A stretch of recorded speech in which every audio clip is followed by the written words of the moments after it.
Adik, adik, diam dulu, Ge. Tadi Pak Ayah bilang apa ya? Ya. Baik, Bismillahirrahmanirrahim. Assalamualaikum warahmatullahi wabarakatuh. Selamat malam. Waalaikumsalam warahmatullahi wabarakatuh. Eh, mohon maaf mengganggu waktu malamnya ini, waktu istirahat. Saya ganggu sebentar terkait eh, ada kegiatan wawancara yang harus saya selesaikan. Di sini saya bersama dengan Pak Saifur. Beliau adalah kepala sekolah dari SD Negeri Kalikundang, Kecamatan Dua. Kalikondang 2, Kecamatan Demak, Kabupaten Demak. Baik, Pak Saiful, izinkan saya menanyakan beberapa pertanyaan eh, terkait penyelesaian modul saya, modul 3.1, yaitu pengambilan keputusan. Pak Saiful, eh, kita mulai saja yang pertama. Pak Saiful, selama ini bagaimana jenengan dapat mengidentifikasi kasus-kasus mana yang merupakan dilema etika atau kasus tersebut merupakan bujukan moral. Kira-kira bagaimana jenengan mengidentifikasinya? Ya, yang pertama itu dilematika etika. Yang di situ adalah di mana ada kasus, misalkan siswa itu di satu sisi eh, mempunyai prestasi, ya, ya katakanlah non akademik yang bagus, akan tetapi anak tersebut juga sekaligus untuk prestasi non akademiknya bisa dikatakan hanya sedang-sedang saja. Nah, di situ akan timbul dilema yang mana apa namanya ketika di sisi lain anak tersebut kurang di non akademiknya, tetapi kurang di akademiknya, tapi di non akademiknya bisa berprestasi. Itu yang dilematika. Sedangkan untuk yang bujukan moral itu ketika memang ada anak yang dimana prestasi maupun akademiknya kurang semua, tetapi dengan bujukan karena anak tersebut taruhlah ikut les privat atau apa itu, sehingga kita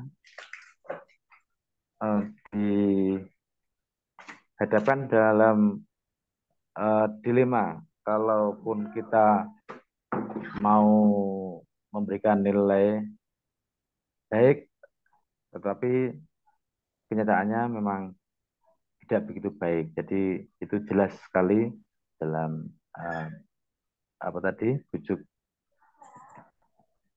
Bujukan moral, bujukan moral gitu ya. Iya, ya. itu. Oke, jadi tadi disampaikan oleh Bapak kalau dilema etika itu ada nilai-nilai di nilai-nilai kebajikan mungkin di kedua sisinya. Ya, Kalau bujukan hmm, moral, yang satu jelas benar, yang satu salah, atau nih. salah ya. Ya, menurut Bapak kalau menangani dua kasus seperti ini, mana yang lebih sulit, Pak? Antara dilema etika atau bujukan moral yang lebih susah? Yang lebih susah ya bagi saya yang itu, yang apa namanya, yang rujukan moral ya, karena di situ memang ketika di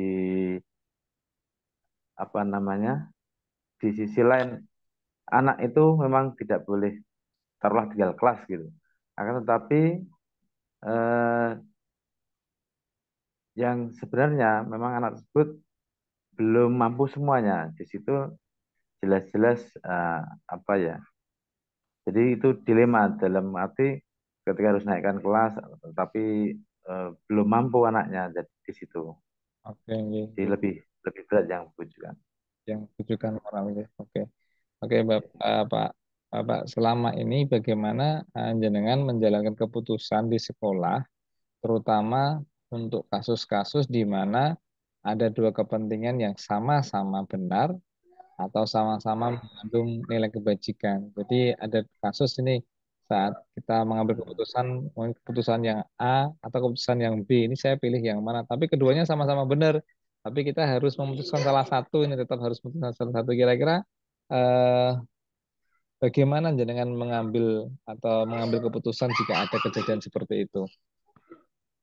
Hmm, ya, kalau ada sama-sama dua kepentingan yang sama-sama benar atau sama-sama dibutuhkan, eh, untuk saya pribadi, saya ambil yang skala prioritasnya dulu. Jadi ketika mana yang harus diprioritaskan eh, untuk hal ini. Jadi di samping itu juga kita minta pertimbangan dengan teman sejawat. Jadi sisi lain satu skala prioritas, yang kedua untuk pertimbangan bisa minta saran dari teman sejawat. Eh, Berarti jenengan menyusun skala prioritas mana yang mungkin yang paling penting atau paling mendesak gitu Pak ya. Ya, mendesak gitu ya. Dan tentu dengan pertimbangan teman sejawat. Oke, terima kasih Bapak. Eh, Langkah-langkah atau prosedur seperti apa yang biasa jenengan lakukan selama ini? Eh, Step-stepnya dalam mengambil keputusan yang dilema tadi, yang dilema etika itu, jenengan punya kayak SOP-nya tidak? Maksudnya ada prosedur yang selama ini jenengan lakukan atau pokoknya itu terus mengalir apa adanya begitu Pak?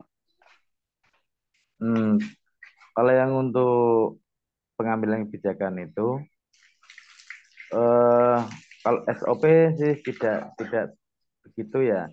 Tapi ya kita dalam mengambil keputusan eh, se, apa sekedar gitu. Dalam arti kita prioritaskan yang mana yang penting, yang paling penting, terus sama itu tadi. Ketika masih eh, kurang begitu yakin, ya kita minta pertimbangan sama teman sejawat. Oke, terima kasih Bapak. Jadi tidak ada SOP-nya. Oke, eh, kira-kira hal-hal apa saja yang selama ini jenengan anggap efektif dalam pengambilan keputusan dalam kasus-kasus dilema etika, Pak? Jadi dalam kasus-kasus dilema etika tadi kira-kira menurut jenengan hal-hal apa saja yang langkah-langkah yang jenengan anggap itu efektif? Yang kita anggap efektif, yang itu tadi, apa namanya, misal ada kasus itu, ya yang paling cepat yaitu tadi dalam memprioritaskan itu tadi. Oh ya, Jadi sekarang. ketika ya skala prioritas tadi itu yang paling cepat, yang Oke. paling efektif bagi saya. Jadi disusun skala prioritasnya itu yang menurut jenengan paling efektif. Oke, terima kasih Bapak. Ya, Terus selanjutnya Bapak, hal-hal apa saja yang selama ini merupakan tantangan dalam pengambilan keputusan pada kasus-kasus dilema etika? Ada tidak tantangan yang dihadapi dalam menghadapi kasus dilema etika? eh, yang jelas semua kasus itu pasti ada tantangannya ya.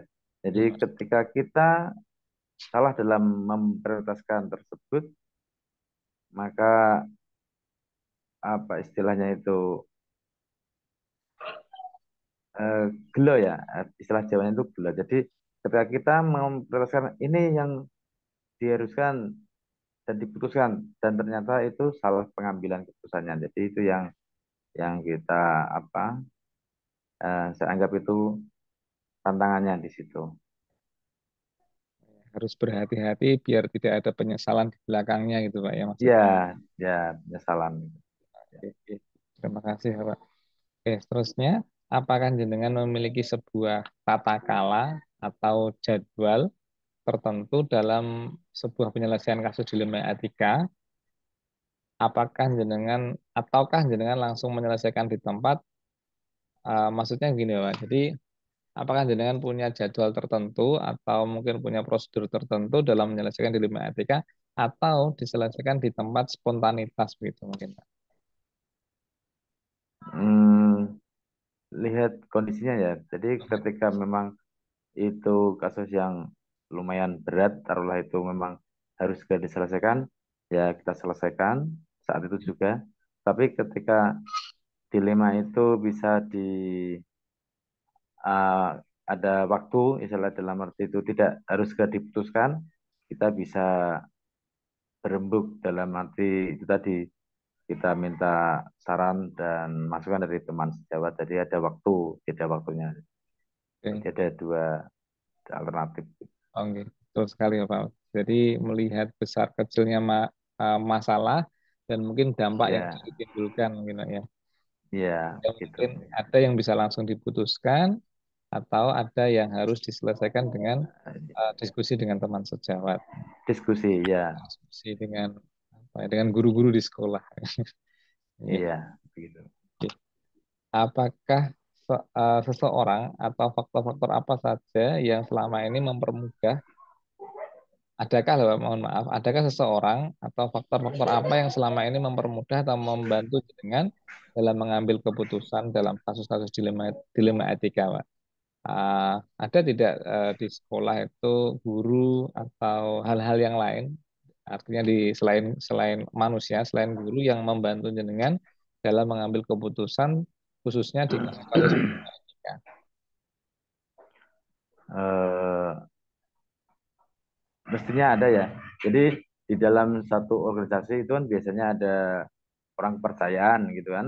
Ya. Eh, Bisa saja itu orang kepercayaan satu atau yang keduanya itu dari data-data apa yang sudah terekam di organisasi tersebut. Taruhlah ke misalnya sekolah ya, ada data di sekolah. Jadi ketika memang ada kasus yang dilema di situ, kita bisa buka data yang ada ataupun kita bisa eh, apa namanya diskusi dengan teman atau orang yang kita percaya gitu. Oke. Terima kasih, Bapak. Selanjutnya, Ya. eh, dalam semua hal yang telah disampaikan, kira-kira pembelajaran apa yang dapat Anda petik dari pengalaman jenengan dalam mengambil keputusan dilema etika? Artinya, pembelajaran apa yang tadi yang jenengan sampaikan, ada skala prioritas, terus ada diskusi dengan teman Hmm. sejawat. Kira-kira pengalaman yang bisa jenengan ambil dalam mengambil keputusan, terutama di dilema etika, kira-kira apa, Bapak? Pembelajaran yang dapat saya ambil itu yang pertama, eh, dalam kasus yang dilema itu kita yang pertama memprioritaskan salah satu dari kasus tersebut. Yang kedua, eh, ada komunikasi yang baik antar teman sejawat. Jadi ketika ada kasus yang seperti ini, tidak hanya sepihak memutuskan, tetapi bisa kita berdiskusi, mencari solusi yang terbaik di antara keduanya karena semua eh, itu diambil yang terbaik di situ. Terus yang berikutnya, dalam mengambil keputusan memang tidak harus gegabah. Jadi harus banyak pertimbangan, banyak masukan, tapi itu juga dilihat dari konteksnya. Ketika memang dibutuhkan segera, ya kita putuskan segera. Nah, tapi kalau masih bisa dipertimbangkan, itu kita akan pertimbangkan dengan matang. Gitu. Terima kasih, Bapak, atas jawaban-jawaban dari pertanyaan yang saya sampaikan. Eh, Setelah saya sampaikan tadi di awal, video ini saya rekam untuk saya kumpulkan menjadi tugas di kegiatan program guru penggerak. Eh, saya sekali lagi Ya, terima kasih atas kepada jenengan karena telah meluangkan waktunya untuk saya dan banyak ilmu yang saya terima kasih dapatkan Pak Mul. dari Ya, penjelasan jenengan. Semoga bermanfaat untuk kita semua dan untuk dunia pendidikan. amin. Kita akhiri Ya, pada malam hari ini. Terima kasih sekali Pak Saiful. ya, Selamat sama-sama Pak Mul. sore, Ya. selamat istirahat. Monggo.